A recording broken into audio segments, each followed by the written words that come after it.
নমস্কার। গুরু কৃপাহি কেবলম। আমি অধ্যাপক ডক্টর শ্রী সুনীল শাস্ত্রী। আজ আমি আপনাদের তৃতীয়ভাবে বুধ গ্রহ বসে থাকলে জাতক জাতিকাদের কি প্রভাব হয় সেই সম্পর্কে বিস্তারিত আলোচনা করছি। তৃতীয় ভাব মানে সহজ ভাব, সহোদর ভাব বা ভাতৃভাব, এই থার্ড হাউসে যেসব জাতক জাতিকাদের জন্ম ছকে বুধ গ্রহ থার্ড হাউসে বসে থাকে তারা সাধারণত সব কিছু শেখাবার ও শেখবার প্রচুর আগ্রহ থাকে ও অপরন্ত এনার্জি থাকে। এরা 10টা মাথার কাজ একসাথে করতে চায়, কারণ তৃতীয় ভাব থেকে যোগাযোগ, এনার্জি এবং তৎপরতা, তথ্য জোগাড় করা তথ্য জোগাড় করা এবং বুধ হলো যোগাযোগের কারক গ্রহ। কিন্তু বেশিরভাগ কাজ অপূর্ণ থাকে। বেশিরভাগ কাজ এদের অপূর্ণ থাকে বা সাকসেস হতে পারে না। কাজের যে একাগ্রতা বা গভীরতা সেটা অনেক কম থাকে, কারণ বুধ বালক গ্রহ। বুধ হচ্ছে বালক গ্রহ। তাই একসঙ্গে অনেক কাজ করা একটা বালকের দ্বারা সম্ভব নয়, কিন্তু তাদের মনে হয় তারা করে ফেলবে। এরা প্রচুর কৌতূহলী হয়। এইসব জাতক জাতিকারা প্রচুর কৌতূহলী হয়। নানান বিষয়ে এদের প্রচুর জ্ঞান থাকে, কিন্তু কোনো জ্ঞানী গভীরতা থাকে না। এটা মাথায় রাখবেন, কারণ বুধ সবসময় বালক গ্রহের জন্যে এদের জ্ঞান খুব একটা গভীরতা হয় না, কিন্তু এদের মনে হয় তারা যেন সবই করে ফেলবে। এরা খুব বাচ্চা পছন্দ করে। এই সব জাতক জাতিকারা বাচ্চা পছন্দ করে। এরা অনেক রকম পরিকল্পনা করে এবং যখন ভাবে তখনই কাজটা করতে চায় বা স্পষ্ট ডিসিশন নিয়ে নেয় বা নিতে পারদর্শী হয়। তবে এই দুটো সিদ্ধান্ত নেওয়ার জন্য সব সিদ্ধান্ত সবসময় সফল হয় না। যে সমস্ত ব্যবসার যোগাযোগই মূল ভিত্তি, সেই সমস্ত ব্যবসায় এরা খুব পারদর্শী হয়। যে সমস্ত ব্যবসায় যোগাযোগের মূল ভিত্তি, যোগাযোগ করে ব্যবসা করে অনেক ক্ষেত্রেই দেখবেন, সেই সমস্ত ব্যবসায় এরা খুব পারদর্শী হয়, কারণ তৃতীয় ভাব থেকে যোগাযোগ ও বুধ হলো ব্যবসা ও যোগাযোগের থেকে অর্থ উপার্জন। কারণ যোগাযোগেরই কারক গ্রহ হচ্ছে আমাদের বুধ এবং ব্যবসারও কারক গ্রহ বুধ। কোনো একটা নির্দিষ্ট জায়গায় এরা বেশি দিন থাকতে পারে না, কারণ বুধ বালক গ্রহ। এরা একটা জায়গা থেকে আর একটা, এটা ভালো নয় ওটা, এইরকম ছটফট করবে। এরা খুব তাড়াতাড়ি সিদ্ধান্ত পরিবর্তন করে বা এরা যা পরিকল্পনা করে বা যা কাজ করে বা যা সিদ্ধান্ত নেয় সব কিছুর মধ্যেই দ্বৈত মনোভাব থাকে, দ্বিমুখী স্বভাব থাকে। কারণ বুধ হলো দ্বৈত মানসিকতার কারক, অর্থাৎ দুরকম মনোভাব কাজ করে। যেমন যাবো কি যাব না, খাবো কি খাবো না, পারবো কি পারবো না। বেশিরভাগ সময় এরা একটু অল্প বয়স থেকে বিপরীত লিঙ্গের প্রতি আকর্ষিত হয়। এরা ভাই বোনের সেও ভালোবাসা পায়, কারণ তৃতীয় ভাব থেকে আমরা ভাই বোনেরও বিচার করি বা করা হয়। এবং বুধ যেহেতু বালক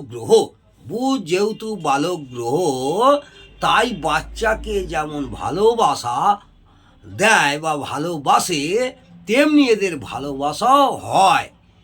ভালোবাসাও হয়। অল্পতে একটু ভালোবেসেও ফেলে। তুলনামূলকভাবে এদের মধ্যে চঞ্চলতা ও ছটপটানি ভাব বেশি থাকে। বুধ যদি খুব বেশি পাপ পীড়িত হয় তাহলে এদের কুটিল বুদ্ধি বেশি ব্যবহার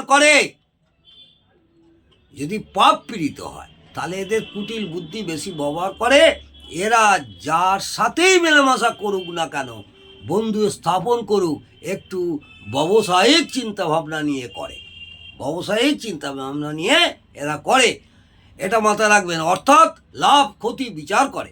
এই বুধ শুক্রের সাথে শুভ অবস্থায় থাকলে, এই বুধ যদি শুক্র গ্রহের সঙ্গে শুভ অবস্থায় থাকে, খুব ভালো নৃত্যশিল্পী হয়, খুব ভালো নৃত্যশিল্পী হয়। বিশেষ করে যে নাচে হাতের ব্যবহার বেশি করতে হয়, সেই ধরনের নাচগুলিতে এরা পারদর্শী হয়। কারণ কালপুরুষের অঙ্গ বিভাজন অনুযায়ী কাঁধ ও হাত পড়ে তৃতীয় ভাবে। কালপুরুষের অঙ্গ বিভাজন অনুযায়ী কাঁধ এবং হাত পড়ে তৃতীয় ভাবে, অর্থাৎ মিথুন রাশিতে, এবং সেই মিথুন রাশির অধিপতি হলো বুধ, এবং শুক্র হলো ফাইন আর্ট, যার মধ্যে নৃত্য পড়ে, নৃত্য বা নাচ যাকে বলে সেটা পড়ে। এরা খুব অঙ্কন বিদ্যায় পারদর্শী হয়, এরা খুব অঙ্কন বিদ্যায় পারদর্শী হয়। কারণ বুধ হলো চটজলদি চিন্তাভাবনা করা ও মিশ্র রং প্রয়োগ, এবং শুক্র হলো অঙ্কন, শুক্র হলো অঙ্কন এবং সৌন্দর্য। এদের খুব ছোটোখাটো ভ্রমণ হয়, এদের খুব ছোটোখাটো ভ্রমণ হয়, কারণ তৃতীয় ভাব থেকে কাছাকাছি ভ্রমণ বিচার করা হয়, তৃতীয় ভাব থেকে আমরা কাছাকাছি ভ্রমণ বিচার করি। এবং বুধ যেহেতু বালক গ্রহ, তাই ঘুরে বেড়াতে পছন্দ করে। বুধ যেহেতু বালক গ্রহ, সেটা ঘুরে বেড়াতে পছন্দ করে। এই বুধের সাথে রাহু থাকলে অতিরিক্ত খামখেয়ালিপনা বেড়ে যায়। এই বুধের সঙ্গে পাপ গ্রহ রাহু যদি থাকে, খামখেয়ালিপনা বেড়ে যায়, এবং মঙ্গল থাকলে অতিরিক্ত জেদের কারণে খামখেয়ালিপনার গভীরতাও বাড়ে।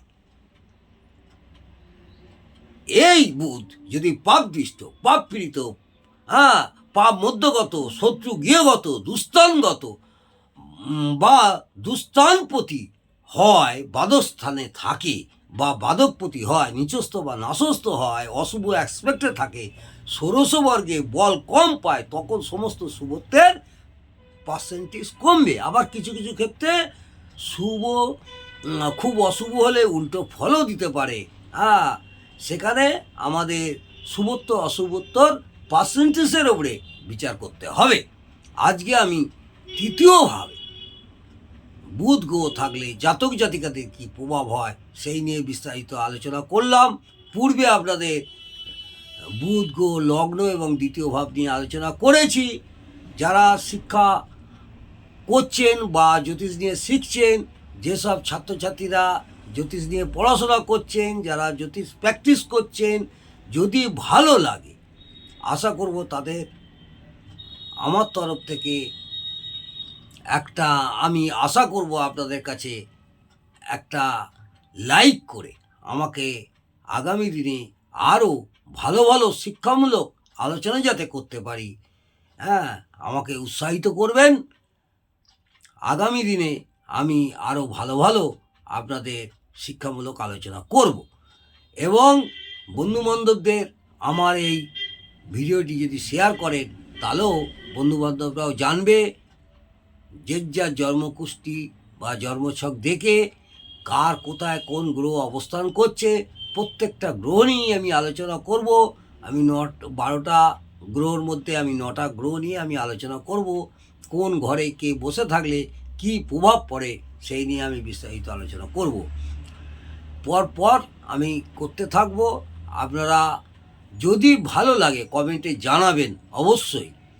নমস্কার, জয় মা তারা, ভালো থাকুন, সুস্থ থাকুন, আনন্দে থাকুন।